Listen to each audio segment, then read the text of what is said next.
Deadline in the rain. The rain on Mescalor did not fall. It pressed on everything like a heavy hand. It turned the air into a wet mask. It stung the eyes and the throat. The ground made a thin green shine, and every step hissed like a small warning. Allan Cooper walked through it with his coat up and his head low. His knuckles were raw and red under cheap wraps. He had fought someone bigger in the morning, and he had won. Winning did not feel like much anymore. It only paid the rent. On his shoulder he carried a gray cryo case. It looked like any other box from the port, but it hummed with a soft life that did not belong to him. A small screen on its side showed a cold blue timer, 69 hours, 57 minutes, and some seconds. Every second slid away like water down a drain. The number tugged at his nerves with each blink. Rustport rose around him in stacks of old containers. They were welded into towers and bridged by rattling catwalks. Laundry lines hung like flags of surrender in the acid mist. The metal tasted like blood when the wind blew hard. On the walls, paint peeled in long curls.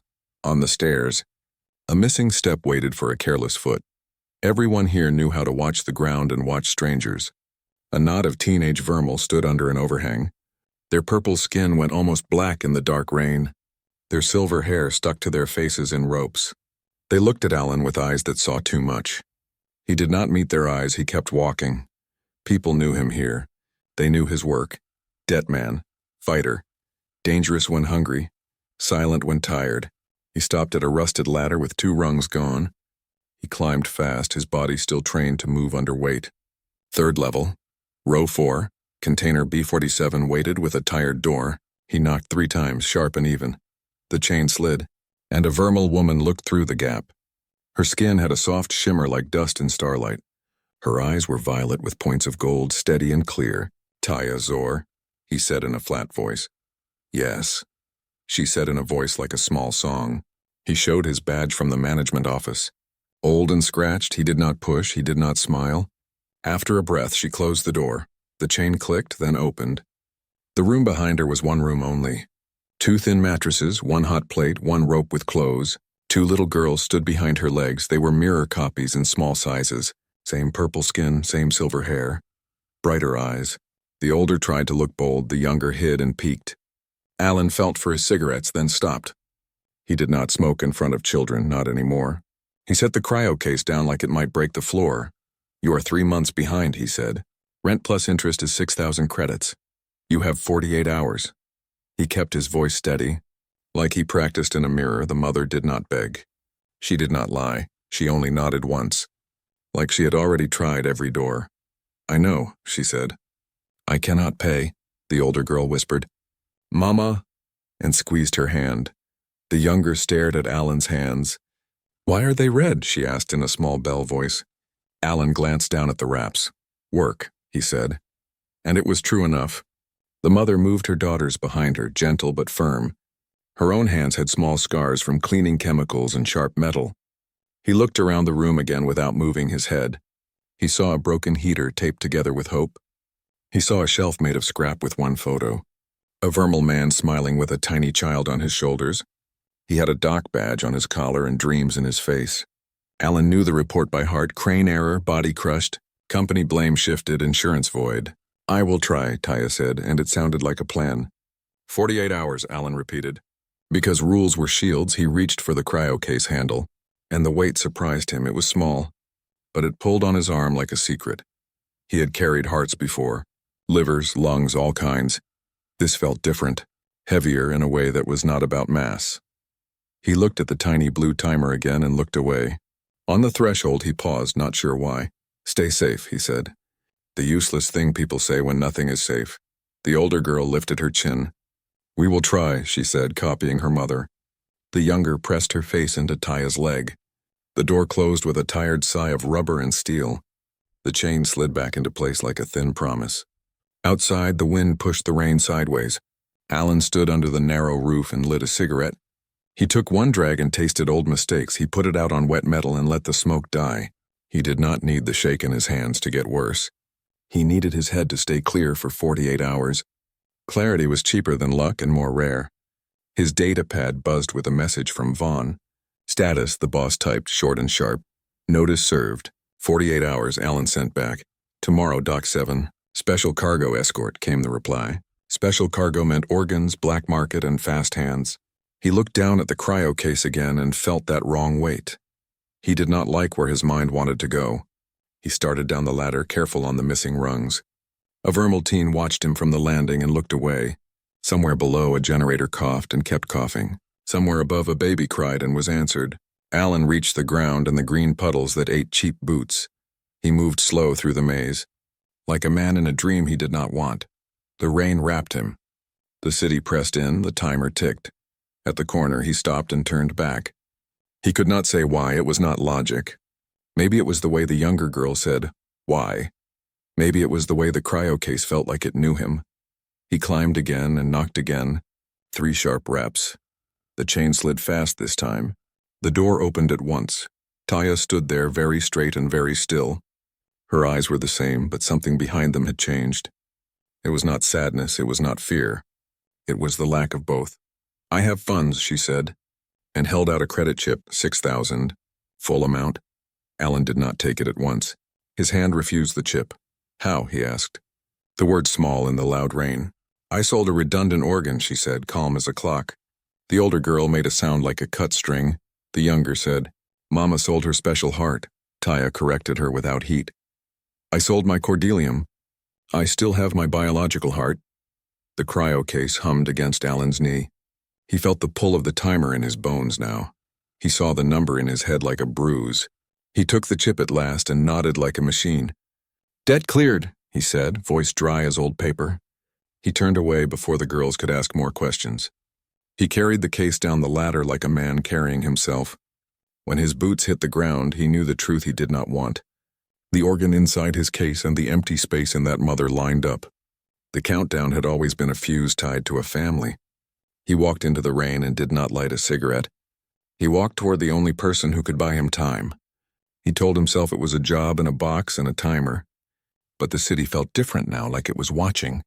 He moved faster, and the timer moved faster with him, above him. The stacked homes groaned and held their breath. Inside B-47, 2 little girls held their mother and did not understand. The price of love. The rain did not stop. It only changed shape. Thin mist at dawn, knives at night, always acid enough to burn holes in clothes left outside.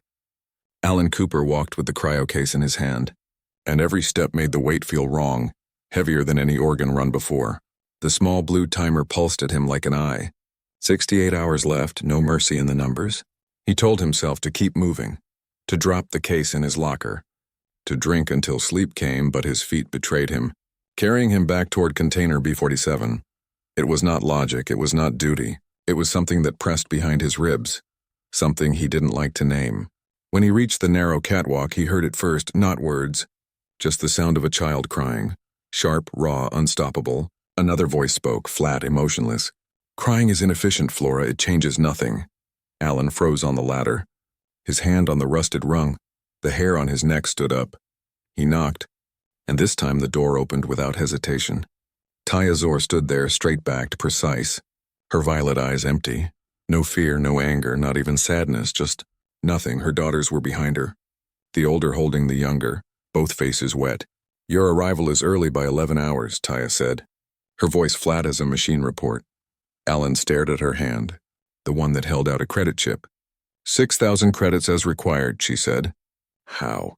Allan asked, though he already felt the answer crawling in his chest. I sold a redundant organ, she said calmly. A cordelium. The word cut the air like a knife. The younger girl cried harder. Mama sold her special heart, the one that makes her love us. Taya corrected her. That is not accurate. I sold my cordelium. I still possess my biological heart. Blood circulation is intact, but her daughters clung to her like shipwrecked sailors begging for something she no longer felt.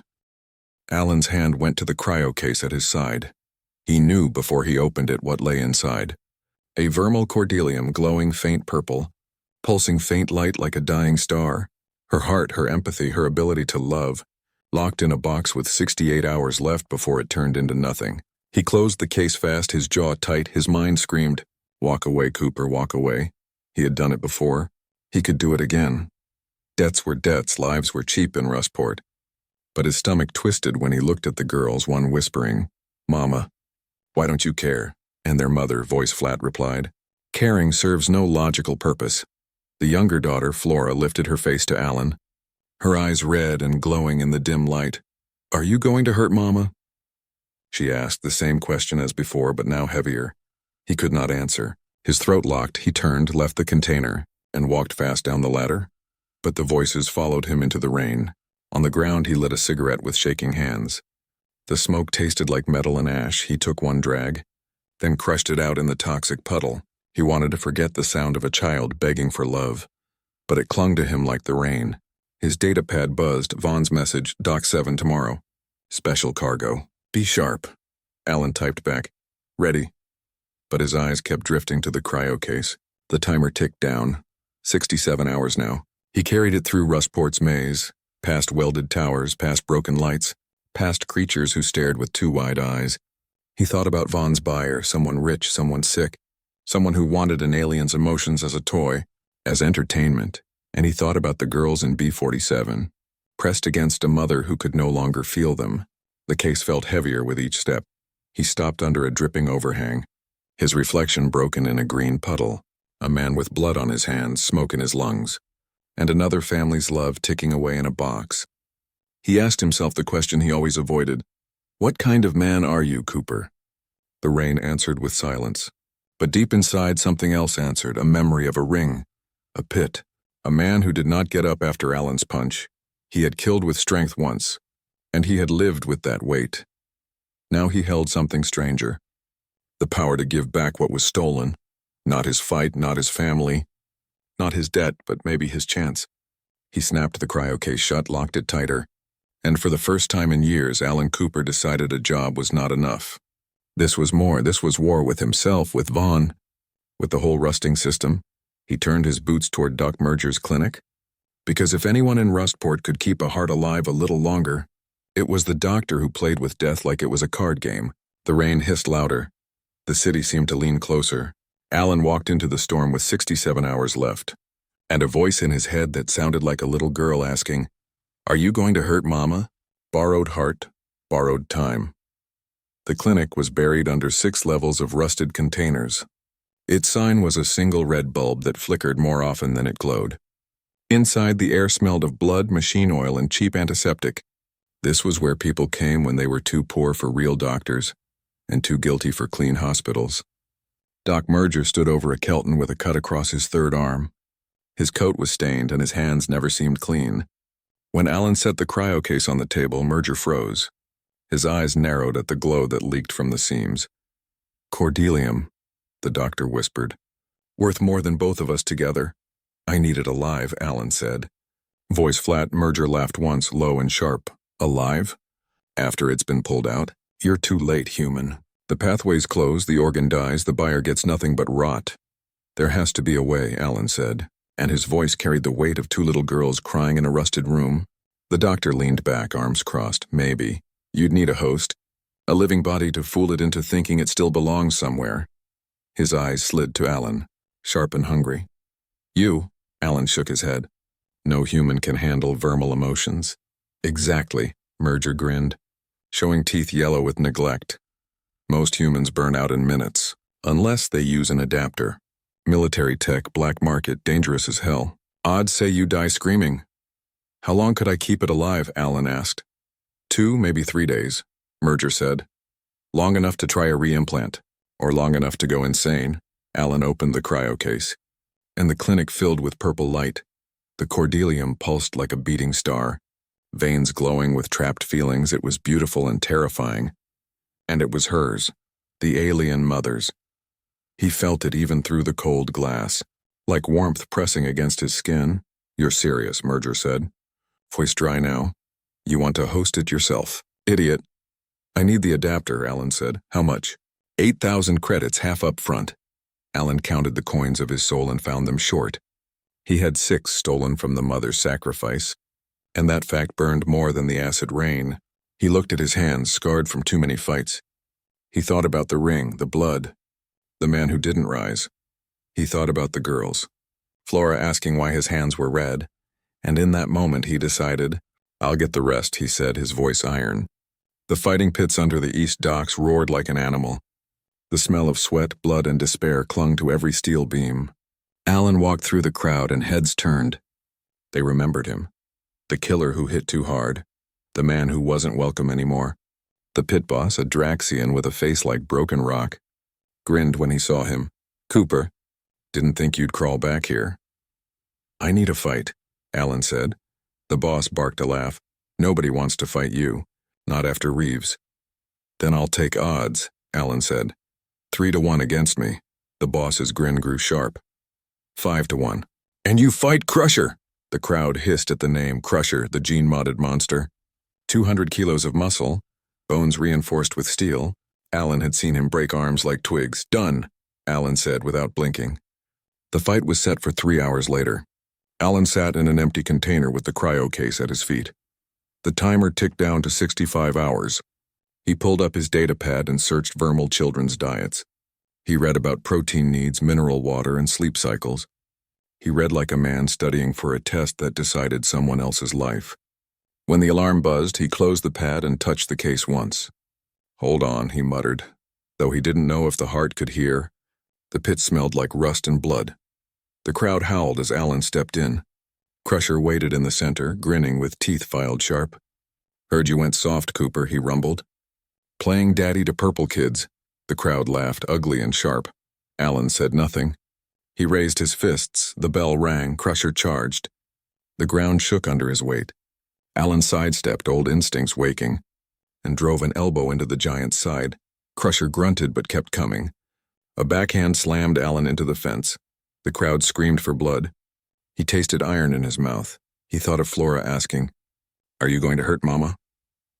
He thought of Rema whispering, "Something's wrong with her." He thought of the photo of a man with his child on his shoulders. And he stood again, bones aching but spirit harder than steel. Crusher grabbed him in a bear hug, squeezing until ribs cracked. Allan's vision went white, sound turned to a long roar. He drove his forehead into Crusher's nose. Bone shattered, blood sprayed, the grip loosened. Allan dropped, swept the legs. Crusher fell like a collapsing tower, and Allan's knee met his jaw. The pit went silent. Crusher didn't move. Then someone clapped, slow and sharp. The crowd roared again, and the pit boss handed Allan his winnings, 12,000 credits. After the cut, 8,000, exactly what he needed. He limped back to the clinic, bleeding but alive. Merger's eyes widened when Allan dropped the credits on the table. "Fine," the doctor said, "you get your adapter. But don't say I didn't warn you." The machine looked like a spider made of metal and wires. It clicked and hissed as it was set against Allan's neck. "Last chance to walk away," Merger said. Allan looked at the cryo case, at the heart glowing inside. "No walking away," he said, voice steady. The needle bit. The world spun. Merger lifted the cordelium, veins pulsing with alien light. He pressed it against the adapter, and Allan's world caught fire. Pain tore through him, nerves screaming. Then something else hit. Not pain, not his love, fierce and endless. A mother's love for her daughters. Fear sharp and cold the night she sold her cordelium. Grief heavy as stone. For a husband crushed under steel. Allan gasped, drowning in emotions too large for one man. Tears blurred his eyes, a laugh broke his throat. It was too much, too raw, too powerful. He felt like he would explode. But beneath it all, one truth burned clear. He was not carrying an organ, he was carrying a family. And the clock was still ticking. Rustport Gambit Allan woke on the cold floor of his container. Sweat poured down his face, his chest heaved like he had run 100 miles. Every nerve still burned from the neural adapter. And yet, he felt something else, something not his. Two little voices crying inside him, not with sound but with pure feeling. The door creaked open before he could rise. Small hands shook him. Soft voices called his name. "Uncle Allan." "Wake up," Flora whispered, tears streaking her purple cheeks. Beside her, Rema's eyes glowed with fear and wonder. "We felt, Mama," she said. "Through you," Allan gasped. Waves of love and grief tore through him, not his emotions. But Taya's, the mother's, her love for the girls was so fierce it cut like fire. Her grief for her dead husband crashed over him like the acid rain outside. And her sacrifice, the night she sold her heart, echoed like a scream he could never forget. "You shouldn't be here," Allan said. Voice broken, but the girls clung to him. "She loves us," Flora cried. "We can feel it through you." Allan closed his eyes. The adapter burned at the base of his skull. But he couldn't deny it, yes. Their mother still loved them, even if her face was empty. He pulled himself to his feet. The world spun, his ribs screamed, but he managed to walk the girls back to container B-47. Inside, Taya stood straight, precise, her movements sharp like a machine. She looked at him without emotion. "Allan Cooper, you are weakened." "This is inefficient," Flora ran to her mother. Clung to her legs, but Taya did not bend, did not embrace. "Your emotional reaction is unnecessary," she said flatly. "No," Rema whispered, "you're wrong. You're not really here anymore." Allan leaned on the doorframe. His vision swimming with borrowed memories, he could feel her hidden desires. Her attraction to him she never spoke of. Her suppressed rage every time someone threatened her daughters. All the emotions she had locked away, now they were alive in him, and they were too strong to carry. The knock came hard and sudden. The door exploded inward, steel shrieking as it tore from its hinges. 3 of Vaughn's best enforcers stormed in. 2 Keltons with heavy arms and a human with dead eyes. They moved fast, efficient, practiced, the kind of men who never ask questions. Allan shoved Rema behind a broken chair. The first Kelton swung a crowbar. Pain exploded across Allan's ribs, the same ribs already cracked in the fight with Crusher. He barely stayed standing. The second Kelton grabbed him from behind. Pummeling his kidneys, the human sneered, "Where's the organ, Cooper?" Allan's vision blurred. Through the adapter, he felt the girl's terror like acid in his blood. Flora screamed his name. He roared back, raw and desperate, head-butting the Kelton behind him, breaking his nose in a spray of blood. He rolled forward, grabbed the crowbar, swung wide. Metal met bone. The second Kelton collapsed with a wet thud. The human backed away, eyes narrow. "Vaughn knows you took it," he said, voice low. "His nephew's dying." "You're killing a child, Cooper." The words hit like knives, but Allan didn't let go of the crowbar. "Get out," he snarled. Blood dripping from his lips, the enforcers left. But their warning lingered like smoke. Time was running out. Allan staggered, nearly falling. Taya stepped forward, examining his wounds. 3 cracked ribs, multiple contusions. "You require medical attention." "Thanks for the concern," Allan muttered, half laughing, half coughing. "Incorrect," she said coldly. "Concern is emotional. I am stating fact still." Her hands were steady as they cleaned his wounds, and through the adapter, Allan felt the truth. Her hands remembered touching him before. Her heart remembered wanting to trust him. "Even if her face stayed blank, you should leave," Taya said. "Vaughn will kill you for this, probably," Allan admitted. His voice dry. "That is illogical," she answered. "Most of my choices are," he said. Smiling through pain, she paused just for a moment. "The children have grown attached to you," she said. "When I am gone, they will need placement." "You're not going anywhere," Allan growled. "Incorrect," she said flatly. "Without my Cordelium, I cannot provide emotional care. Foster placement is more logical." "No," Allan snapped, his hand gripping hers. "You're their mother. That doesn't change." For the first time, her eyes flickered, not with emotion but with hesitation. "Motherhood requires love," she said softly, "which I no longer possess." "Then I'll provide it for you," Allan said. The words hung heavy in the broken room, and for a moment, silence carried more weight than 1,000 screams. The adapter pulsed like fire in his skull. The Cordelium's timer ticked lower. Vaughn's shadow grew closer with every second. And Allan knew the truth. He was running out of time, and the only way to win was to gamble everything. The rain outside hammered the steel walls like war drums. In Rustport, choices were knives, and Allan Cooper had just chosen the sharpest one. The crime boss's bargain. The knock on the container door was not a knock at all. It was a polite tap, too soft for Rustport. Allan knew instantly it meant trouble, big trouble. He opened the door with one hand on the crowbar, and there he was, Vaughn himself, the crime boss of Rustport, dressed in a dark suit too clean for these streets. 6 guards flanked him, their faces hard, their weapons hidden but ready. "Allan Cooper," Vaughn said smoothly, his voice calm as oil on water. "May I come in?" Allan said nothing, but the guards pushed him aside. Vaughn stepped into the small container like it already belonged to him. His eyes scanned the room, the broken chair, the frightened girls, the mother with empty eyes, and finally, the cryo case on the floor, glowing faintly with its dying countdown. "Good," Vaughn said softly. "I was told you had something of mine." Flora ran to Allan, clutching his leg. Rema stayed by her mother, trying to be brave. Allan's grip tightened on the crowbar. "This isn't yours," he growled. Vaughn raised an eyebrow. "You think you know ownership, Cooper? Everything in Rustport belongs to someone, and most of it belongs to me." He walked to the case, tapped it with his finger. "That heart inside him, it's my nephew's chance at life." The room went still. Allan blinked, not expecting that. Vaughn smiled faintly, but there was no warmth in it. "My brother's son is 13. His cordelium is failing. Genetic defect. Without a transplant, he dies within days. That," he said, tapping the case again, "is his only hope." Flora's small voice broke the silence. "But that's Mama's," she whispered, tears rolling down her cheeks. Vaughn's eyes softened for half a second. Then he crouched to her level.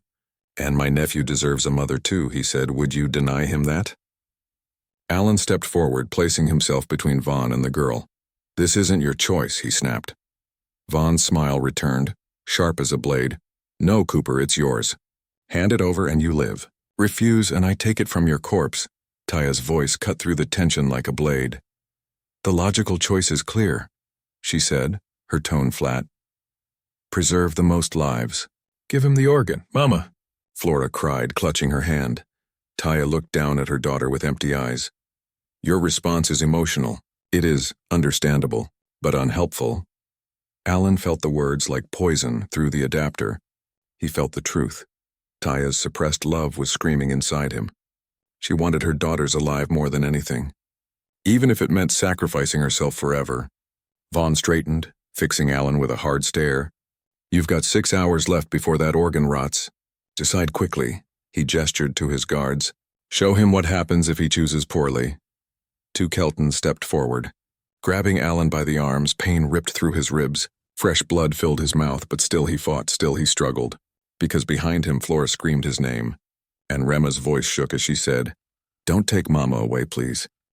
Vaughn's cold gaze flicked to the children, then back to Allan. "You call yourself a fighter. Then fight for something real. Fight for family. Even if it isn't yours." The guard slammed Allan to his knees. Vaughn leaned closer, his breath warm and sharp like cheap whiskey. "You have until sunrise," he whispered. "Bring the organ to me, or I'll take it from your cold body while those girls watch." The boss turned. Snapping his fingers, the guards followed.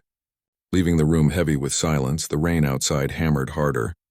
Like the world itself was counting down the last hours, Allan struggled to stand, every bone screaming. He looked at Taya, standing tall but hollow. "You were really going to let them take it?" he rasped. "Yes," she said simply. "It is logical." Flora threw herself against her mother, sobbing. "You don't care anymore," she cried. For a moment, Taya's hand hovered, not quite touching her daughter, then dropped back to her side. Allan's chest burned with rage, but he felt something else through the adapter. Her secret pain, her buried guilt. The night she made the deal, the moment she told herself she wasn't a mother anymore. It was all still there, locked inside him, and it tore him apart. "No," Allan said, voice like steel. "I won't let him win. I won't let you be hollow." "Not while I'm breathing." Taya tilted her head, her empty eyes unblinking. "You cannot stop him." "Maybe not," Allan admitted. "But I'll die trying." The girls clung to him. Trembling outside, lightning lit the Rustport sky. Inside, the cryo case ticked lower. 5 hours, 4 hours, every second slicing away their chances. And Allan Cooper knew one thing. The fight ahead would decide not just who lived, but what it meant to be human, hearts in the fire. The rain outside Rustport had turned to a storm. Lightning split the black sky, acid drops sizzling against steel walls. Inside container B-47, Allan sat on the floor, chest heaving, every breath stabbed like a blade in his ribs. The cryo case beside him ticked down to 4 hours. The mother's stolen heart glowing faintly, a prize and a curse. Taya stood like a statue, her posture perfect, her violet gold eyes still cold and hollow. But her daughters clung to Allan, refusing to leave his side. "Uncle Allan," Flora whispered, "are we going to die?" He forced a smile, though blood painted his teeth. "Not tonight, kiddo," he said, "not while I can stand." The door shattered before he finished. Vaughn's enforcers stormed in, not 3 this time, but 10. Heavy boots shook the floor. Weapons gleamed in the dim light. "Time's up, Cooper," one of them growled. Their leader, a scarred Kelton, pointed at the case. "Hand it over or bleed out with it." Allan forced himself up. Crowbar in one hand, his body screamed with every movement, but he planted himself between the girls and the guards. "You'll have to walk over me," he snarled. The Kelton smirked, gladly, then Taya spoke. "Children, pattern 7. Her voice was calm, sharp, commanding. The girls moved before the enforcers could react. Rema darted to a wall panel, her small hands dancing across controls. Flora scrambled low to the ground, pulling open a hidden hatch. The room came alive, gears groaned. Panels shifted, alarms blared. "What?" one guard shouted. The floor shook as an old magnetic crane above the block powered on. Its massive hum filled the night. The enforcers' metal weapons jerked in their hands. Pulled upward, one was yanked clean off his feet, screaming as he hit the ceiling with a crunch. Allan blinked, stunned. "You trained them?" He gasped. "Correct," Taya said without emotion. "Preparedness is efficient." Her daughter's eyes glowed with determination.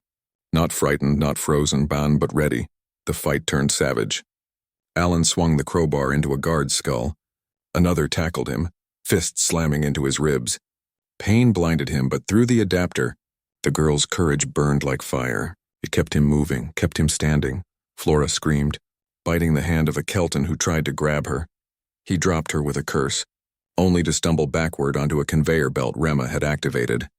The machine roared, carrying him into a tangle of pipes. Sparks rained as he vanished with a howl, but the guards kept coming. One raised a ceramic blade, lunging for Allan's back. Taya's voice cut through again. Left, 90 degrees. Allan turned just in time. Crowbar meeting knife with a clash, the blade snapped. The guard's hand broke, he fell screaming. "You fight like you see everything," Allan panted. Taya tilted her head, her cold eyes fixed on him. "I calculate angles. You survive?" And in her voice, just for a breath, was something else, something almost like pride. The leader roared, charging straight for Taya. "All logic won't save you, alien." But Allan stepped into his path. The Kelton's size dwarfed him. The crowbar bent under one strike. Allan hit the floor, coughing blood, vision fading. The guard raised his boot to crush Allan's skull. "Uncle!" Flora screamed. Something inside Allan snapped. Not bone this time, but fear, rage, and love all tangled. The cordelium inside him surged. Emotions not his own flooded every vein. Taya's fury, the girl's terror, his own raw will. He exploded upward, tackling the Kelton into the wall, steel dented with the impact. Allan's fists became hammers, 1, 2, 3, until the man stopped moving. The others hesitated now, shaken by the storm they faced. A half-dead human, an emotionless mother, 2 children, and yet they fought like a unit. No, like a family. Vaughn himself appeared in the doorway. Calm as ever, he clapped slowly, his guards parting before him. "Well played," he said, voice cutting through the chaos. "You've bought yourself a spectacle, Cooper." "But the organ is still mine," Allan staggered, bloody, trembling.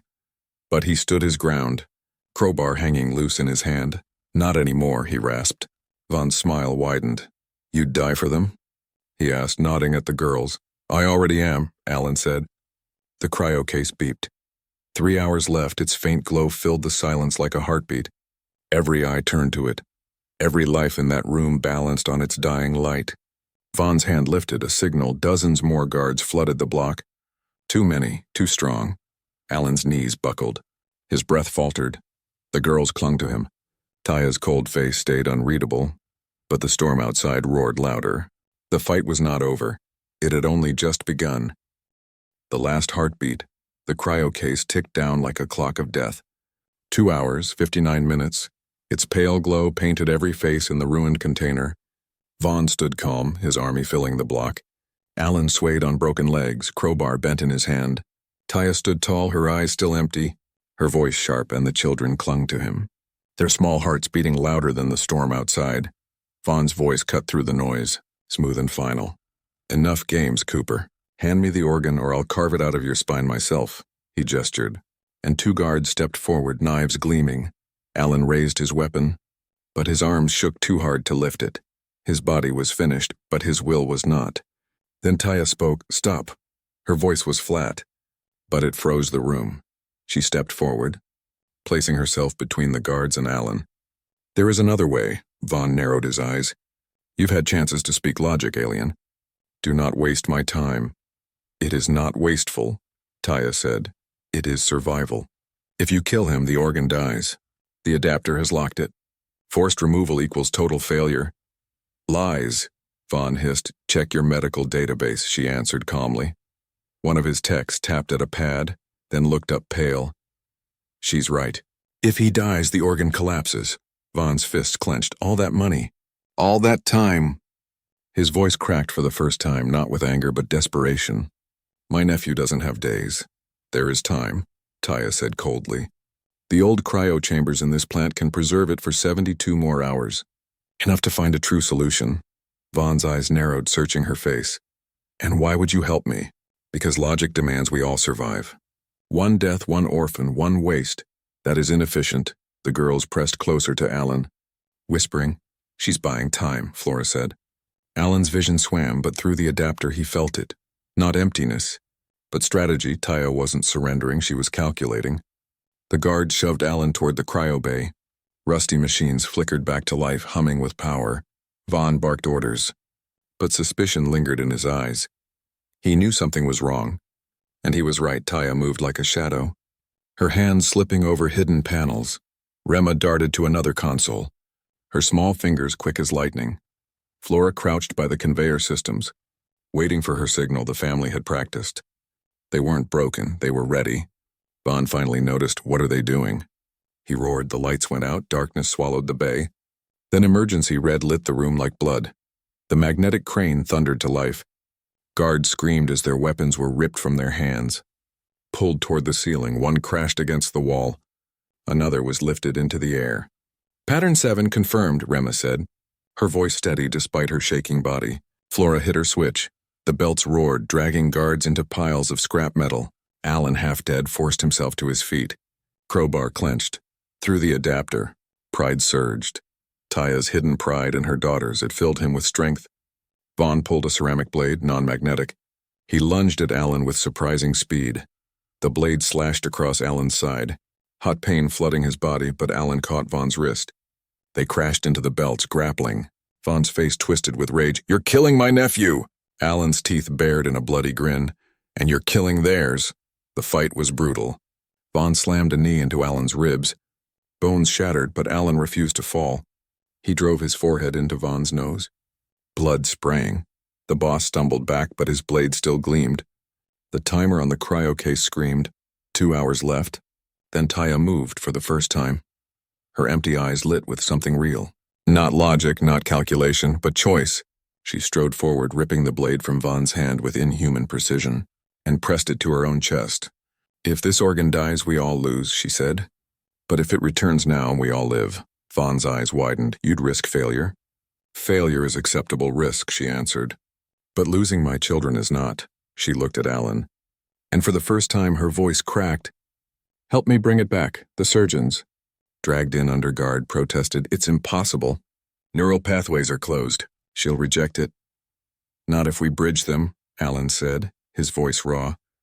He looked at the girls. You can do it. You already feel her. Hold her heart steady while we return it. The children nodded without fear. They placed their hands on the glowing organ. At once they gasped, tears streaming. It's warm, Flora whispered. It's singing to us. Then don't let go, Allan said. The surgery was chaos. Allan clung to life.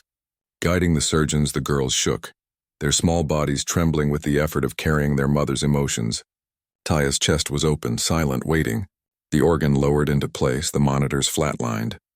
No, Rema cried, Mama, come back! Flora sobbed, pressing both hands against the wound. Allan grabbed Taya's cold hand. Don't you dare quit now, he growled. You're their mother. You don't get to leave. The monitor beeped once, twice, then steady. Taya's eyes opened, and this time they were alive.